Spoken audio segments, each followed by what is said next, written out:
Hey guys, welcome to the channel. It's Alex here. I just wanted to thank you guys so much for coming and supporting my video. Just doing a little introduction here before all these videos, and I just wanted to really show my appreciation for you guys coming onto the channel. It really means a lot, and I just really hope that you guys drop a like, comment, subscribe, all that jazz. And without further ado, I'm not going to hold you any longer. Thank you again, and let's click to the video. Hey guys, today we are continuing the series with the tight ends. So quick note before I go on, we just released the wide receivers video, and I have to admit, I recorded that about a week ago, and as you can see, new place to film. This is my other studio. Obviously the other one's a lot nicer at the moment, but I've been watching a shit ton of college tape, like 7 hours a day type stuff. So obviously this is definitely all subject to change, and I'm going to be doing a video updating all the changes probably after all of these positional, like these skills positions, because obviously I'm not the most knowledgeable about like the line and stuff. But once the skill positions are done, then I'll be doing an update after watching a bunch of college football. But without further ado, let's kick it off with the number one tight end in the class, Kyle Pitts, 6'4", 240 pounds. This guy just moves differently. He's a beast. Extremely talented athletically. Needs to work a little bit better on blocking, but he is heads above every other prospect on this list. And honestly, Kyle Pitts being at number 10 overall in the draft might be a little bit not generous enough. So going on to my number 2 tight end. Let's go Pat Freiermuth. This guy, I think, is George Kittle / Gronk-esque. You saw in the bowl game versus Memphis, he literally just trucked a dude over and just kept rumbling. So he has that power. He has great blocking ability, and he always shows up. Really solid talent. Going to my number 3 tight end, it's Brevin Jordan. Again, don't look at the numbers on the side. This is all subject to change. Brevin Jordan, my number 3 tight end. I've heard this guy, the sky's the limit. I haven't seen enough on him. I'm obviously continuing to watch more and more college tape, and I'm excited to see Brevin Jordan's highlights. So, not his highlights, obviously each game seeing where he pops up, and then obviously other players from the U. So, Brevin Jordan, it's he might even move up on this list. I don't know. I need to watch him a little bit more. So, going to the next one, Charlie Kohler, or Kohler. This is heavily influenced by Mel Kiper, because Charlie Kohler's on his list of tight ends, and to be honest, this tight end class, I'm familiar with a lot of these guys, but not all these guys. And Charlie Kohler, in the games that I've watched at Iowa State, he isn't the most involved type of player, but I know that his talent is insane. PFF agrees, Mel Kiper agrees, so I'm gonna take their word for it as I continue to watch more Iowa State games. This will be much more informed. So, TBD.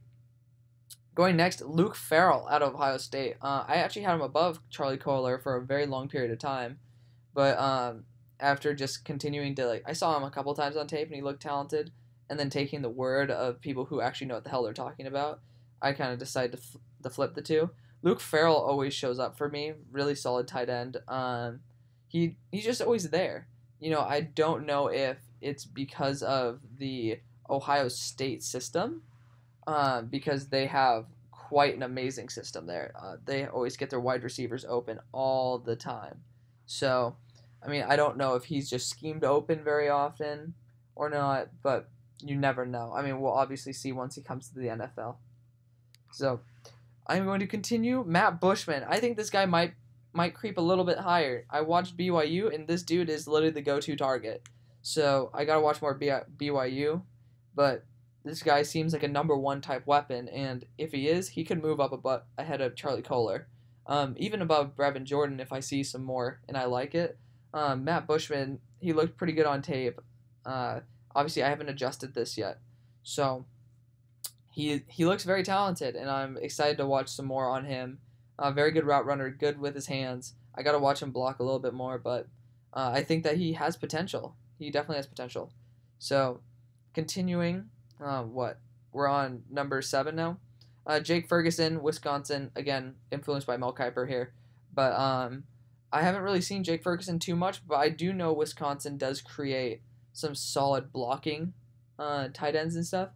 Obviously, they're not the most prominent things in the NFL, but I know that their offensive line is good, which means that at least and they're very run heavy. So I don't know if Jake Ferguson is the best weapon. I have to watch a lot more tape of Wisconsin because I pretty much turned off the tape once I started just like staring at Jonathan Taylor.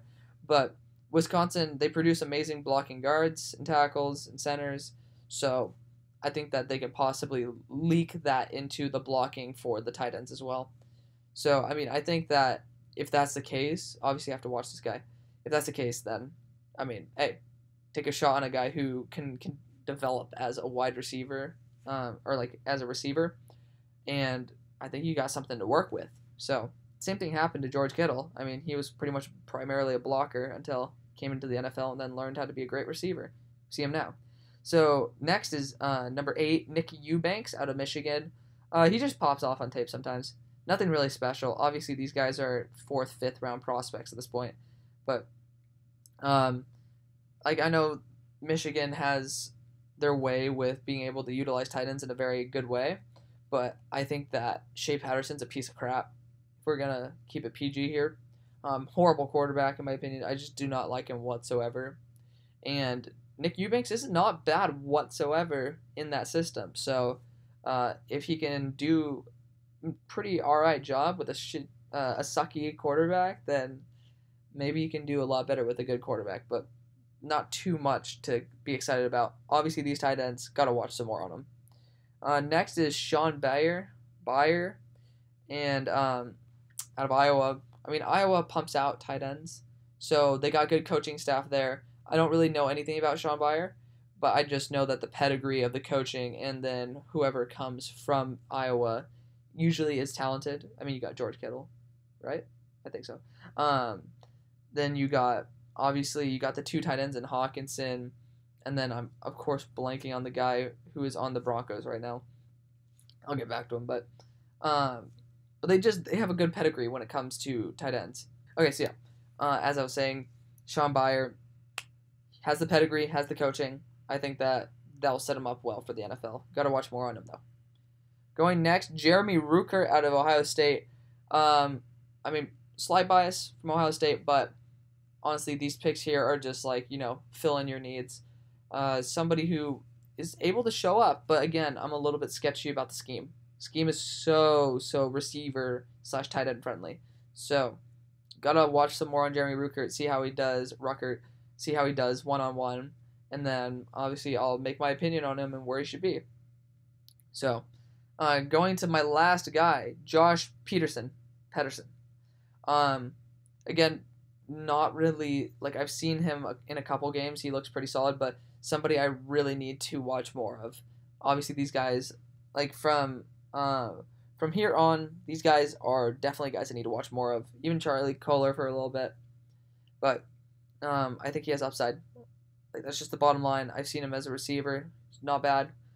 Blocker could get some improvement, but, I mean, definitely not something to hiss about, so to speak. So, I like him. He has, I think, a future in the NFL, but I don't think that he's worth anything higher than probably like a 5th, 6th round pick. So, let me know what you guys think, guys. Obviously, this is not the most exciting list in the world. Tight ends is never like a flashy thing. Again, sorry about the studio.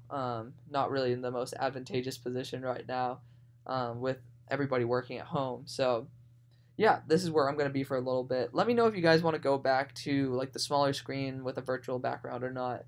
Or else you just like seeing my face a little bit more. I don't know. Up to you guys. Weird way to say it, but whatever.